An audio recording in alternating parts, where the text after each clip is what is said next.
Assalamualaikum warahmatullahi wabarakatuh. Bayangkan, kau terbangun dalam gelap gulita, udara pengap, dada sesak. Matamu terbuka, tapi yang kau lihat hanya kegelapan. Kau mencoba bergerak, tapi tubuhmu dibungkus kain kafan, dan saat tanganmu menyentuh sekeliling, yang terasa hanya tanah, dingin, lembab, dan berat, kau baru sadar. Kau dikubur hidup-hidup. Inilah kisah nyata yang dialami oleh seorang ulama besar, Imam Baidawi. Kisah yang bukan hanya mengguncang hati, tapi juga menjadi awal dari salah satu tafsir Al-Quran paling masyhur sepanjang sejarah Islam. Suatu ketika, Imam Baidawi mengalami kejadian luar biasa yang nyaris tak masuk akal. Tubuh beliau tidak bergerak, denyut nadi sangat lemah, dan orang-orang di sekelilingnya mengira bahwa beliau sudah wafat. Seperti umumnya prosesi kematian, tubuh beliau dimandikan, dikafani, disalatkan, dan dikuburkan di liang lahat. Namun, yang tidak diketahui oleh siapapun, Imam Baidawi masih hidup. Setelah beberapa saat dikuburkan, Imam Baidawi tersadar. Kegelapan dan sesak udara di dalam kubur membuat beliau kebingungan dan ketakutan. Dalam kondisi sangat genting itu, beliau memanjatkan doa dengan sepenuh hati kepada Allah Subhanahu wa Ta'ala. Dengan suara lirih, Imam Baidawi bernadzar, "Ya Allah, jika Engkau keluarkan aku dari kubur ini dalam keadaan hidup, maka aku akan mengabdikan hidupku untuk menafsirkan kitab sucimu, Al-Quranul Karim." Waktu berlalu, dan takdir Allah bekerja dengan cara yang misterius. Tak lama kemudian, datanglah seorang pria. Ia bukan ulama, bukan penjaga makam, melainkan seorang penggali kubur, yang datang bukan untuk berziarah tapi ingin mencuri kain kafan dari orang yang baru saja dikubur, untuk dijual atau dijadikan jimat. Ia pun mulai menggali salah satu makam yang masih baru, makam Imam Baidawi. Ketika ia berhasil membongkar tanah dan membuka liang kubur, ia terkejut setengah mati.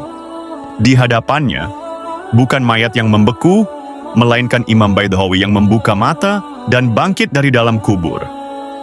Sontak, si penggali ketakutan mengira sedang berhadapan dengan makhluk halus atau mayat hidup. Tapi Imam Baidawi segera menenangkan dirinya dan berkata, "Wahai saudaraku, jangan takut. Aku bukan jin. Aku masih hidup. Tolong bantu aku. Pergilah ke rumahku, ambillah gamis milikku, dan sebagai imbalannya, aku berikan kain kafan ini kepadamu." Penggali kubur itu, meski bingung dan panik, akhirnya menuruti permintaan tersebut. Ia pergi ke rumah Imam Baidawi, mengambil gamis yang dimaksud, lalu membawanya kembali ke kuburan. Setelah mengenakan gamis itu, Imam Baidawi pun keluar dari liang kubur. Waktu berlalu, dan Imam Baidawi tidak pernah melupakan nadzarnya. Sebagai bentuk syukur atas keselamatan yang Allah berikan, beliau memenuhi janjinya, menafsirkan Al-Quran dari awal hingga akhir. Lahirlah sebuah karya monumental yang hingga kini masih dipelajari oleh para ulama dan santri di seluruh dunia, Tafsir Al-Baidawi, sebuah tafsir Al-Quran yang terkenal dengan kedalaman makna, kecermatan, dan keindahan bahasanya. Sebuah tafsir yang terlahir dari peristiwa menggetarkan. Saat seorang alim dikira mati, namun Allah bangkitkan kembali demi sebuah amanah suci.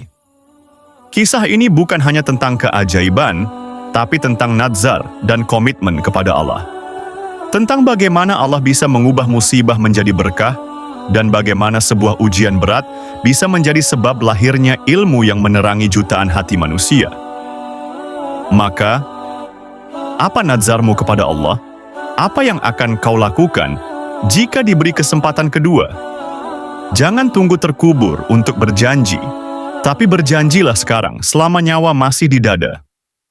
Jangan sia-siakan ujian hidup, karena bisa jadi itulah jalan Allah untuk menjadikan kita lebih bermanfaat bagi kalian. Jika kisah ini menyentuh hatimu, jangan lupa untuk like, share, dan subscribe agar semakin banyak orang yang mengenal kisah penuh hikmah ini. Sampai jumpa di kisah inspiratif selanjutnya. Wassalamualaikum warahmatullahi wabarakatuh.